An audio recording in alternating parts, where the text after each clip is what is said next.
Pubali bank PLC সৌজন্যে জানাবো business এক্সপ্রেসের খবর। কিছুতেই অস্থিরতা কাটছে না দেশের পুঁজিবাজারে। রোববারও নিয়ন্ত্রক সংস্থা Bangladesh securities and exchange commission বিএসইসির সামনে অবস্থান নেয় বিনিয়োগকারীরা। এদিন লভ্যাংশের ঘোষণা দিয়ে পরিশোধ না করা 14 কোম্পানির সঙ্গে বৈঠক করে নিয়ন্ত্রক সংস্থা। তাগিদ দেওয়া হয় দ্রুত লভ্যাংশ পরিশোধের। এদিকে রোববারও ঢাকা স্টক এক্সচেঞ্জের প্রধান সূচক হারিয়েছে 83.8 পয়েন্ট। লেনদেন হয়েছে 368 কোটি টাকার শেয়ার।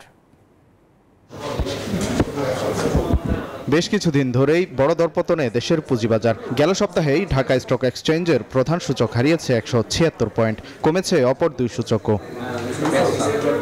পুঁজিবাজারের এমন অস্থিরতার মধ্যে গেল কয়েকদিন ধরেই আন্দোলন করছে বিনিয়োগকারীদের একটি অংশ। তাদের দাবি, বাধ্যতামূলক শেয়ার বিক্রির চাপে পুঁজি হারিয়ে নিঃস্ব অনেকেই।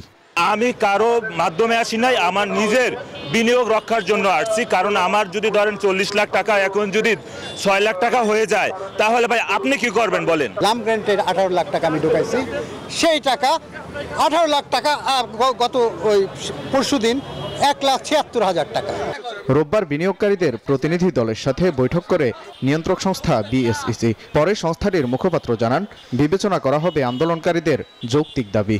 বিনিয়োগকারীদের সাথেও আমাদের নির্বাহী পরিচালক দুজনের সাথে একটা সভা হয়। সেখানে বেশ কিছু বিনিয়োগকারী ছিল, তাদের যে দাবিগুলো আছে সেগুলো আমরা শুনেছি এবং নোট ডাউন করেছি এবং পরবর্তীতে সে বিষয়ে ব্যবস্থা গ্রহণ করা হবে। এদিন জেড ক্যাটাগরির 14টি কোম্পানির সাথে বৈঠক করে বিএসইসি, যেখানে তাগিদ দেওয়া হয় বিনিয়োগকারীদের জন্য ঘোষিত লভ্যাংশ দ্রুত পরিশোধের। যারা ডিভিডেন্ড ডিক্লেয়ার করে ডিস্ট্রিবিউশন করতে ব্যর্থ হয়েছে, তাদের চেয়ারম্যান, এমডি এবং কোম্পানি সেক্রেটারির সাথে আজকে একটি সভা হয়। তাদেরকে নির্দেশনা দেওয়া হয়েছে যে দ্রুত যেন ডিভিডেন্ড ডিস্ট্রিবিউট করে কমপ্লায়েন্স রিপোর্ট এক্সচেঞ্জ এবং কমিশনে জমা দেয়। পুঁজিবাজার সংস্কারে টাস্ক ফোর্স গঠন সহ নানা উদ্যোগ নেয়ার কথাও জানায় নিয়ন্ত্রক সংস্থা। ওয়ালিদ সাকিব, নিউজ 24, ঢাকা। সাভারের কেন্দ্রীয় বর্জ্য শোধনাগার নির্মাণের কাজ শেষ করতে 5 সদস্যের কমিটি গঠন করা হচ্ছে বলে জানিয়েছেন অর্থ উপদেষ্টা। দুপুরে সচিবালয়ে চামড়া খাতের উদ্যোক্তাদের সঙ্গে বৈঠকে এ তথ্য জানান তিনি। উদ্যোক্তারা জানান, সাভারের হেমায়তপুরের ট্যানারিপল্লীতে কেন্দ্রীয় বর্জ্য শোধনাগার নির্মাণ শেষ না হওয়ায় বৈশ্বিক লেদার ওয়ার্কিং গ্রুপের সনদ পাচ্ছে না তারা। সে কারণে ইউরোপ ও যুক্তরাষ্ট্রে চামড়া রপ্তানি করতে পারছেন না।